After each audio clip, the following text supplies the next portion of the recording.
Kas gan var būt labāks par zemūdens medības sezonas atklāšanu, un it īpaši, ja vakars ir tik mierīgs. Manuprāt, uz pirmajām sezonas medībām jādodas diezgan laicīgi, jo ir aizmirsies, kur kas stāv un kur kas jāliek, kā jāgatavojas un tā tālāk. Tā nu nepagāja ne pat 40 minūtes, un mēs varējām doties ūdenī, un ūdens izskatījās ļoti tīrs. Bieži kadros to neredz, bet te var redzēt arī drošības lampas, kāds izskatās bojām. Tā nu zemūdens medības varēja sākties, un ūdens bija ne tikai tīrs, bet arī diezgan silts. Un pēc pāris metriem es pamanīju jau pirmās zivis, un pirmās zivs bija karūse. Karūses naktī ir diezgan mierīgas un netaisas nekur mukt. Tā kā karūsē nebija baigi liels izmērs, tad es to tikai pafilmēju un atļauju viņai gulēt tālāk. Mans zemūdens kolēģis stāstīja, ka ir redzējis aptuveni 20 līņus, un tad es cerēju uz to pašu, bet es aptuveni atradu 4, un šis ir viens no tiem. Un tas pats nebija ieinteresēts filmēties. Zivīm izprast loģiku ir ļoti grūti, jo šeit, piemēram, blakām stāv maz raudiņu un līde. Un ja es vakar gaitā nevarēju atrast 20 līņus, tad 20 mazās līdakas, no aptuveni 500-600 gramīgās, es atradu 20 noteikti.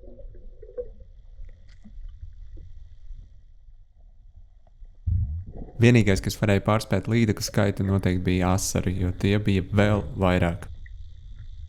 Kāds pišķiņ bija aizmirsis savu murdu. Esmu ievērojis, ja asaras tā peldot locās, tad tas ir jau labs izmērs, un te es vienu pamanīju. Tas paguva ielīst zālēs, bet man arī sanāca tam pielavīties.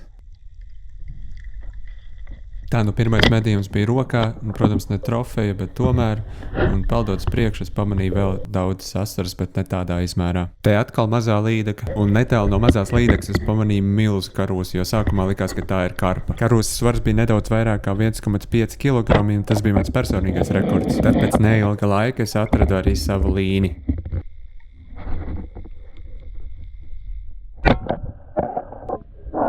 Tad pa vēl kādai mazākai līdakai, bet pēc laika es ieraudzīju nedaudz lielāku siluetu. Un jāpiebilst, ka līdakas, kas ir lielāks par 3 kg, šajā ūdens tilpnē ir ļoti, ļoti manīgs, tāpēc es arī uzmanīgi rīkojos ar luktu. Ar šo jauno medību ieroci es nebiju nomedījis nevienu zivi, tāpēc šajā vakarā es biju diezgan priecīgs, ka kaut kas izdodas. Ar līdaku noslēdzot, mans loms bija arī pietiekams un veiksmīgs, tāpēc peldot ārā es pafilmēju tikai vēl dažas zivis, un tas šoreiz arī viss.